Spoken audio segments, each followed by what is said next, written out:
Hello there everyone and welcome, it is Niran here, and today it is time for me to welcome you to the second episode of our Inter Milan career mode here on FIFA 17. Today we're going to be starting the Calcio A season as well as playing in the Supercoppa final against Juventus. We're also going to be jumping straight into some transfer activity because I asked you some crucial questions at the end of the first episode and you guys gave me some definitive answers as to players to sign. If you haven't seen that first episode then make sure to go back and check it out. And of course, also this is a lead-on from Hull City career mode on FIFA 17. It's the same game mode save. So if you missed any of that and you feel like getting, the preview or the first installment of what the series was, then you can check that out. There's a lot of episodes, but if you want to run through it, then make sure to do so. Now, one thing I talked about last time was bringing back Mauro Icardi, and my goodness me, did that spark some controversy.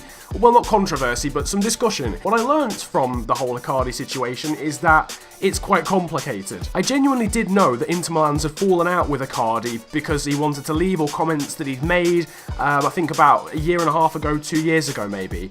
But I thought that all fans had forgiven him. Apparently a lot of fans have. I got told by a lot of Inter fans themselves in the comment section that they have forgiven him, but it's only the ultra fans, the really die-hard ultra Inter fans that don't like Mauro Icardi anymore because he threatened to bring Argentinian criminals over to fight them or something like that, which is just mental still. What I'm trying to say is, we'll try and sign Icardi, but I'm not going to make it one of my absolute we have to do it goals because we've got other things to focus on. What we are going to be doing though in this transfer window is signing Vincent Cosiello and Andrew Robertson, because they are the two signings from Hull City that you wanted me to bring over to the Italian league. Cosiello was a runaway winner as I expected him to be, but Andrew Robertson actually came a pretty convincing second as well. We've made an inquiry then for Vincent Cosiello. A few people in the comment section were telling me not to do that because I always end up overpaying. I do realise that. That's why I always bid a lot lower than the initial inquiry. I never ever match the inquiry that comes back, or the valuation that comes back from the team. Also, quickly, someone asked me to change Kieran Tierney's number from number 4 because it used to belong to Zanetti. That number was retired because obviously he was such a club legend, so I have changed Kieran Tierney's number so that it doesn't interfere with that sort of legendary status. So, it is time for the first game in this entire series, and it can't really get much more difficult, can it, when it comes to Italian football? We are facing Juventus, the team that has been dominating Serie A and Calcio A over the last few seasons. We're going to try and dethrone them. That's the whole point, really, of this this escapade, this adventure, is to try and dethrone them from the top of Serie A. You can see the squad that we're playing in the background. Gabriel will be starting up front. He's preferred to Jovetic, who's on the bench. Kandreva and Perisic are the wingers. Benega in the middle. Mario and Brozovic are the defensive mids. Santon and Juan Jesus are the full-backs, with Jimenez and Murillo as the centre-backs. Handanovic obviously in goal. Let's just get straight into things. So here we go, our first played game of the entire series at the San Siro for the Supercoppa, which I can only imagine, well,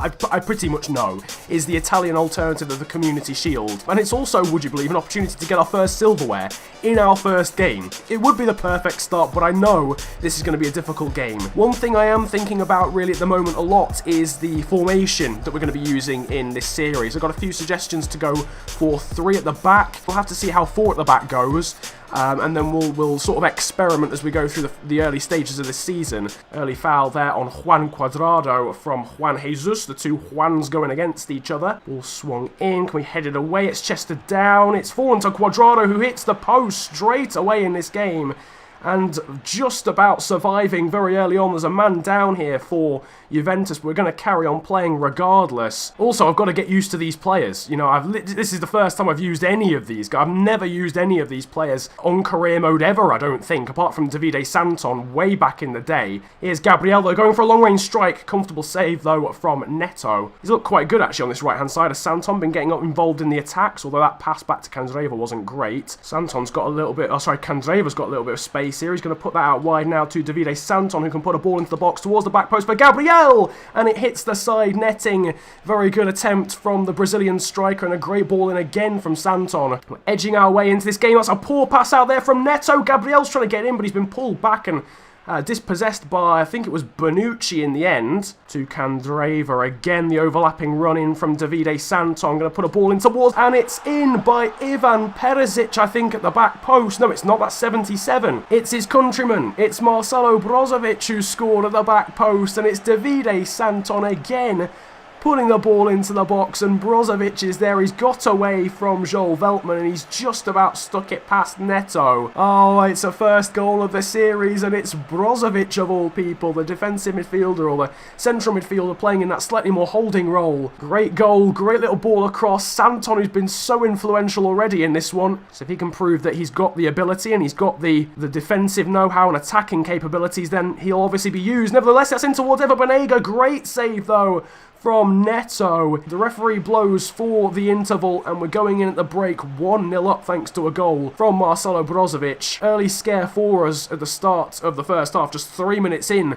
Juve hitting the woodwork, but apart from that, they've not really threatened too much. Now to Davide Santon, he's in a very central position for some reason. Now over towards Perisic. Juan Jesus is making a run on the left-hand side into the box towards Gabriel. It's fallen though to Davide Santon, and Santon puts the ball in, and it's 2-0. It's exactly what he deserves. Just there to calmly side put the ball in.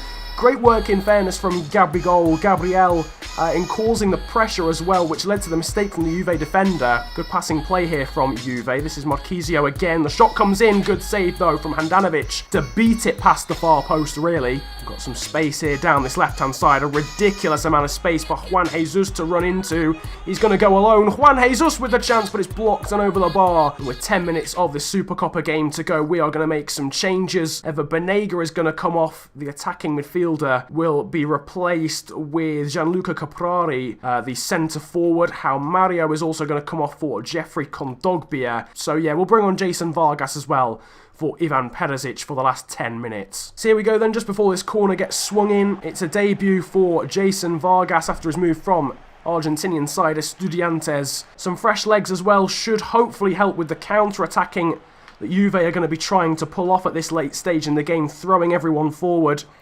And obviously we'll then be able to counter with some fresh legs, which we're doing right now. Gianluca Caprari, very, very pacey Italian. He's been brought down by Chiellini, and that is a penalty. The Italian forward must have just got a touch away from Giorgio Chiellini, because it looked to me as if Chiellini got a little touch of the ball. This should be a good angle, actually, to see. Yeah, he did. Caprari just about getting the ball away from Chiellini just before the Italian defender came in and made the challenge. I feel like Caprari should take the pen. He won it. He did a very good job. He's a very, very pacey forward. That's the reason, really, he's come on, to be honest with you. It's going to be a slow run-up, relatively low-power shot, and it is into the back of the net, sending the goalkeeper the wrong way. And Gianluca Caprari tops off the bench what is just a fantastic victory in this game. 3-0 over Juventus in the Supercoppa, and it is a wonderful victory. Massimiliano Allegri trudges off the pitch, wondering what on earth went wrong with his Juventus side.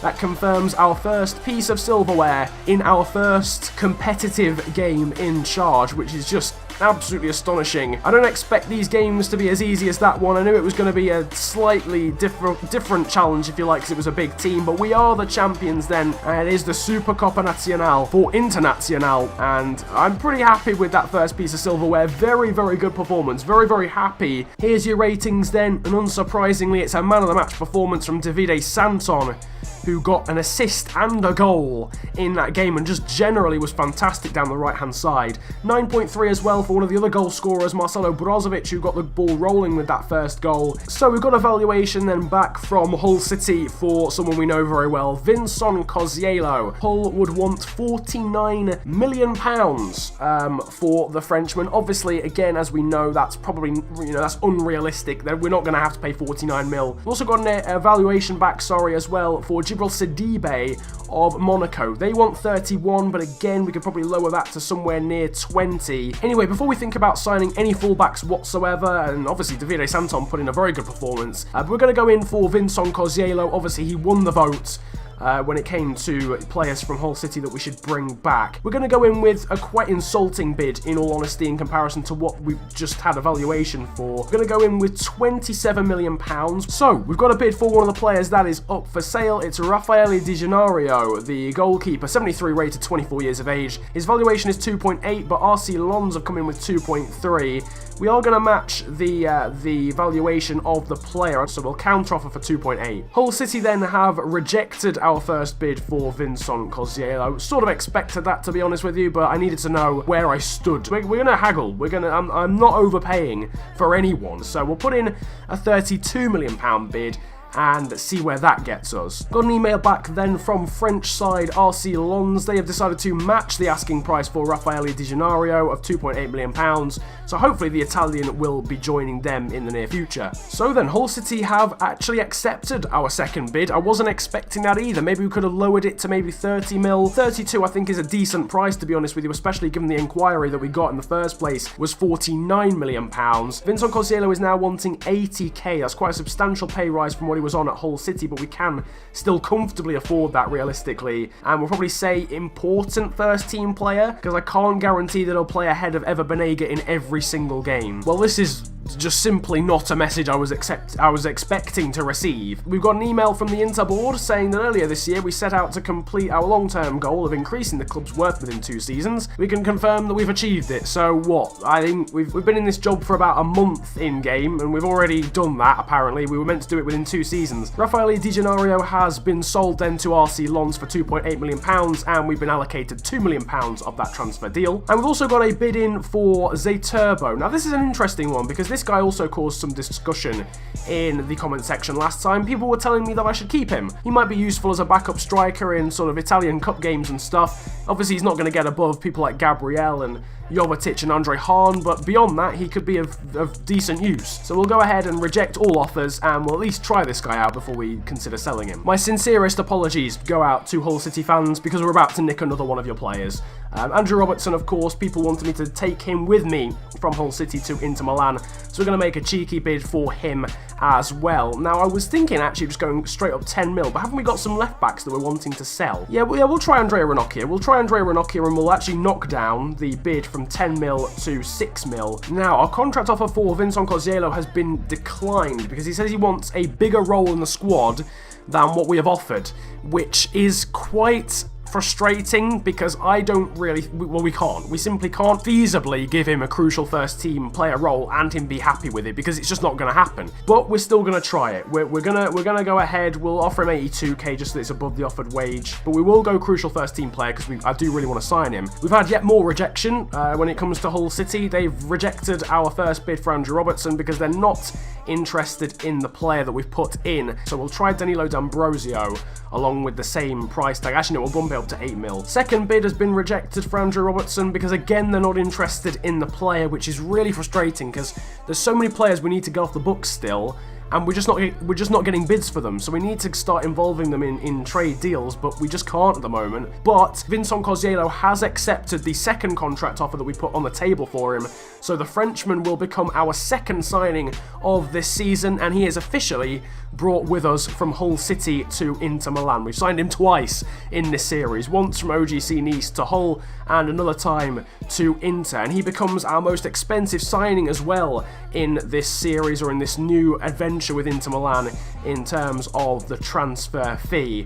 I'm sure the Inter fans will be very happy with this one because this is a very big transfer. He's got a very high potential, very good already. This is a big transfer fee as well, so hopefully he can live up to that. Just in case you'd forgotten the Frenchman's attributes, here they are down the right-hand side. Vincent Cosiello is now an Inter player. That looks so weird because his name's in blue and black now, and I'm used to seeing it in orange and black, but that, whatever the circumstance, the Frenchman has boarded the plane basically with us from England to Italy and now starts his new adventure in Italy along with us as well. Tell you what, the end of this transfer window has really snuck up on us. The fact that the Italian season starts much later in the year or in the summer has really caught me out because it's the 26th of August. We've only got like 6 more days to complete all the transfers we need to do. Right, it is now time then for the second and final game of today's episode, and it's against Cagliari in the Serie A, or the Calcio A. It's our first league game of the season. Although what I am going to do, actually, because I've forgotten to do this, is I am going to sort out the injury frequency, because it was obviously down at 0. So if you see a player getting injured this episode that's on our team, you now understand why, because obviously we disabled that at the end of the whole City series. Jason Murillo leads the Inter squad out onto the pitch. It's a debut for Vincent Cosiello, not quite a full debut for Jason Vargas yet. I'm sure you'll see that next episode, but he did, of course, come off the bench at least in the last game. Kieran Tierney still wearing number 4. I literally changed this and I saved it, and it hasn't. As well as changing Kieran Tierney from number 4, I'm going to have to untuck his shirt because I'm just not a fan of this whole tucked shirt malarkey. Ball though into Vincent Cosiello, who goes for a strike straight away. And imagine, just quickly, if he'd have put that top bins from that distance away. That's in towards Gabriel, who's brought down. Gabriel has won us a penalty.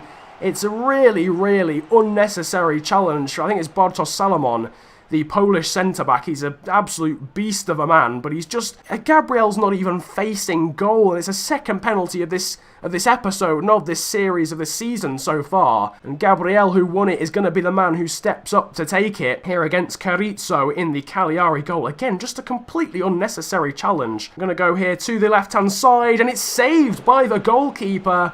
It is a great save. It wasn't the best of penalties. It was a decent height for the goalkeeper. Good little challenge there from Jimenez. And we can try and break now with Perisic, who should have the pace here to get away from the Cagliari defender. Indeed he does, and he's still going, is the Croatian. He's got support in the air. It's to Cosiello, who puts the ball wide.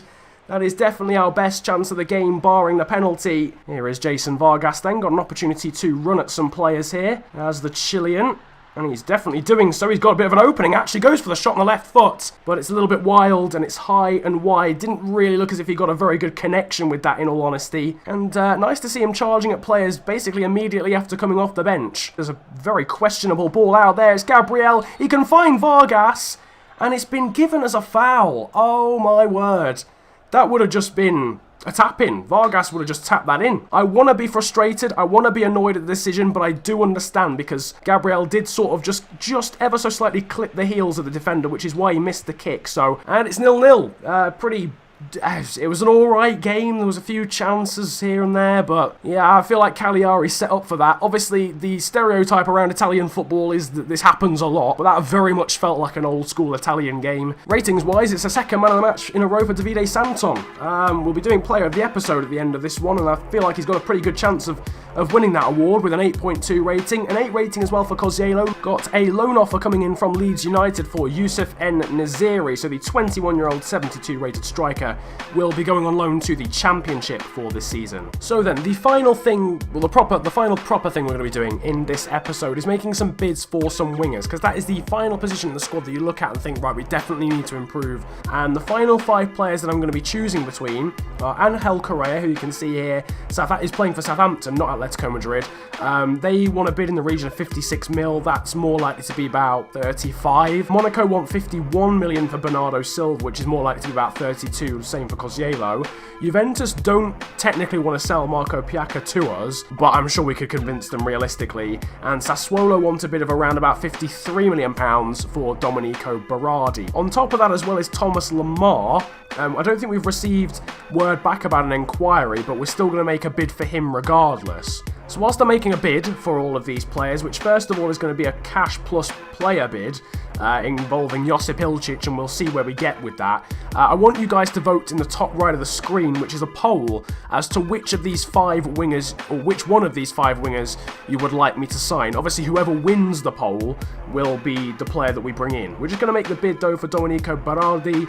£20 million plus Josip Ilčić for the Sassuolo man. We are still going to make a bid for Marco Piaca. It's going to be a bit lower because I can't imagine that he's 85 rated just yet. So we'll start off conservatively. We'll go for a £17 million bid, which I know isn't that conservative still, plus Josip Ilčić in the other direction. First, the Monaco players we're going to bid for then is Bernardo Silva. We'll make a cheeky £21 million bid plus Josip Ilčić for him. Hopefully, we'll have enough time to get this done. That's what I'm hoping, because at the moment, it's feeling quite rushed. I feel like we're going to be not quite hard pressed, but we're going to do well to sign one of these wingers with time to spare, put it that way, because I think we've got 2 normal days and then it's deadline day. Final player we're going to make a bid for then is Thomas Lemar. The valuation only says 22.5, and our chief exec says 26.3 to 29.6 would be enough. We're a little bit overboard with this guy because I'm pretty sure that's not actually going to be the evaluation that they come back with the inquiry. So we're going to offer £17 million plus Josip Ilčić for the Frenchman. The other thing that I'm probably going to be doing is signing another backup CDM, because we've got Brozovic, João Mario and Kondogbia, but then apart from that we've only got Felipe Melo, who's seriously declining. We probably need to try and bring in a sort of a young centre mid, the Ebenezer Afori type. If you've got any suggestions, then make sure to drop those in the comment section as well. You can now also vote for another poll on the top right of the screen, your player of the episode. So who's performed best in this episode? Leave that in the poll, and whoever wins that will play every game of the next episode as well, and will be crowned the first player of the episode of this new Inter Milan series. In the background, you'll now be seeing the Hall of Fame as well as first appearance in this new, sort of a new series, this half new series. You'll be seeing the Hall of Fame, so the most appearances is just null. Ignore that, because we've only played 2 games, it's completely irrelevant. But stuff like the most expensive player, most goals scored, most assists, whatever, they should be on there by now, and you guys can check out those stats. I'll keep a tally of them, obviously, so when things change, you'll know about it in the Hall of Fame. Apart from that, though, that is basically the end of this episode. In terms of plans for next time, there'll be another 2 games, and once again, we'll be getting quite a lot of transfer activity done, bringing in hopefully a left back, hopefully a winger, and hopefully a backup defensive midfielder as well. Once again, if you've got any suggestions for that backup defensive midfielder, drop them in the comment section. I would love to hear them. It's going to be busy next time. I'll hopefully try and set up a youth academy as well, if we've got the money in the bank after that as well, and try and bring up some young Italian talent. If you have enjoyed this episode though of Inter Milan career, make sure to smash the likes button, subscribe if you are new to the channel, and comment about enjoying the video if you've enjoyed it that much. It has been a pleasure though ranting at you guys today. Have a great day, enjoy yourselves, and goodbye. Yo, biddy bang, biddy boo. Man can't fuck with a lot of them crew. Put 1, 2, 9 holes in the queue. Wanna ride on me, you better change that route. I'm a lyrical animal straight out of the zoo. Big mic man, big like Big Zoo. 15 going OT on my own, done it all alone. I never been a bring true. KYE the hardest YG, my G better know he kicks like Kung Fu. Try me, you must